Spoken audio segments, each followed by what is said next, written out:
महानगरपालिकेमध्ये भाजपच्या गटनेतेपदी गणेश खणकर यांची वर्णी लागली आहे।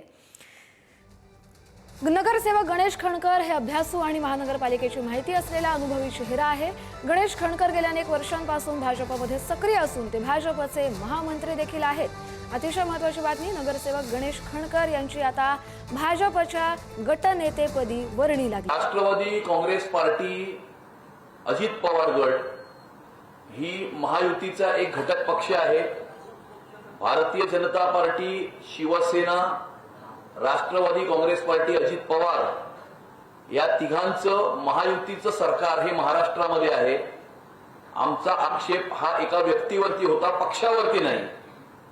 आणि त्यामुळे राष्ट्रवादी काँग्रेस पार्टी, अजित पवार गट आणि शिवसेना एकत्रितपणे गटाची नोंदणी त्या ठिकाणी करणार आहेत। कारण राष्ट्रवादी काँग्रेस पार्टी, अजित पवार गट ही आधीपासूनच महायुतीचा घटक पक्ष आहेत। आमचं एकत्रितपणे महाराष्ट्रामध्ये सरकार आहे आणि ते सुद्धा या महायुतीचा भाग आहे।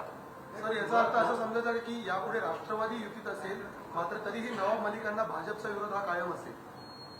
आमचा विरोध हा व्यक्तीला आहे, पक्षाला नाही। आमचा विरोध हा व्यक्तीला आहे, पक्षाला नाही। तेच उत्तर आहे। राष्ट्रवादी काँग्रेस पार्टी, अजित पवार ही महायुतीचा घटक पक्ष आहे। तो आमच्या बरोबर सत्तेमध्ये महाराष्ट्रामध्ये सुद्धा सामील आहे। आम्ही आधी सुद्धा हे सांगितलं होतं की आमचा आक्षेप हा व्यक्तीवर आहे, पक्षावर नाही। व्यक्तीवर आक्षेप कायम असून पक्षाबरोबर आक्षेप असण्याचं कुठलं कारण नाही। निवडीनंतर महापौरचा काय विषय संपतोय का नाही, महापौरचा होतोय का नाही, अजून महायुतीचं सांगताय? महायुतीचे निवडून आलेल्या 118 नगरसेवकांपैकी एक नगरसेविका ही मुंबई महानगरपालिकेमध्ये महापौरपदी विराजमान होईल।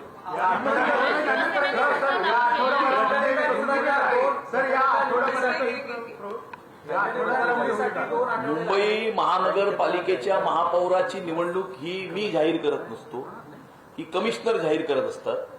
त्यामुळे कमिशनर ज्या वेळेला जाहीर करतील त्या टाइम टेबल नुसार निवडणूक होईल।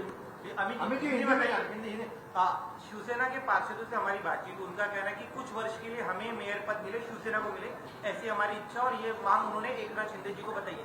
आप कह रहे कि 118 में से कोई एक बनेगा, तो क्या आप ओपन है शिवसेना के लिए? अगर शिवसेना का नगरसेवक कौन बनेगा, मैंने पहले भी कहा है कि भारतीय जनता पार्टी का बनेगा या शिवसेना का बनेगा, ये महत्व का नहीं है। मुंबई महानगरपालिका को भ्रष्टाचार विरहित प्रशासन मिलना चाहिए, मुंबई का विकास होना चाहिए, मुंबई की प्रगति होनी चाहिए, मुंबई की सुरक्षितता आबादित रहनी चाहिए, यह महत्व का है।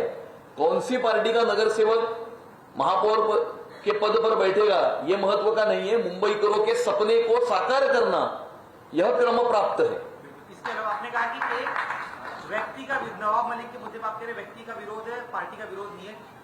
उसी व्यक्ति के परिवार के 2 लोग पार्षद बने हैं, तो ऐसे में क्या उनका भी विरोध रहेगा या फिर उन्हें ये दिया जाता है? राष्ट्रवादी कांग्रेस पार्टी, अजित पवार यह महायुति का घटक पक्ष है। शिवसेना, भारतीय जनता पार्टी और राष्ट्रवादी कांग्रेस पार्टी की एकत्रित सरकार, संयुक्त सरकार ये महाराष्ट्र में है। हम सत्ता में साथ में है। हमारा आक्षेप ये राष्ट्रवादी कांग्रेस पार्टी पर नहीं था, हमारा आक्षेप एक व्यक्ति के ऊपर था। राष्ट्रवादी कांग्रेस पार्टी हमारी महायुति का भाग थी, है और आने वाले समय में भी रहेगी।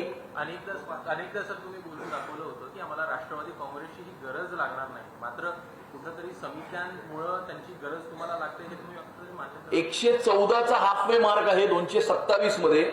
भारतीय जनता पार्टी आणि शिवसेनेचे 118 नगरसेवक म्हणजे हाफवे मार्क पेक्षा 4 नगरसेवक जास्त आमचे निवडून आलेले आहेत। त्यामुळे महापौर पदी विराजमान करण्याकरता आम्हाला इतर कुणाचीही आवश्यकता नाही, परंतु आम्ही एकत्रितपणे सरकारमध्ये, महाराष्ट्रामध्ये एकत्रितपणे असल्यामुळे या ठिकाणीही ते आमच्या बरोबर आहेत। सुधार समितीतल्या बेरीज ज्या आहेत ती 13 अशी संख्या येत होती आणि त्यामुळेच राष्ट्रवादीचे 3 जे आहेत किंवा 4 सगळ्या बेरजा ज्या आहेत त्या जुळत आहेत। त्यामुळे कुठलीही बेरीज जुळत नाही असं नाहीये। आणि त्यामुळे आता मुंबईकरांच्या विकासाची बेरीज आम्हाला करायची आहे, ते जास्त महत्त्वाचं आहे।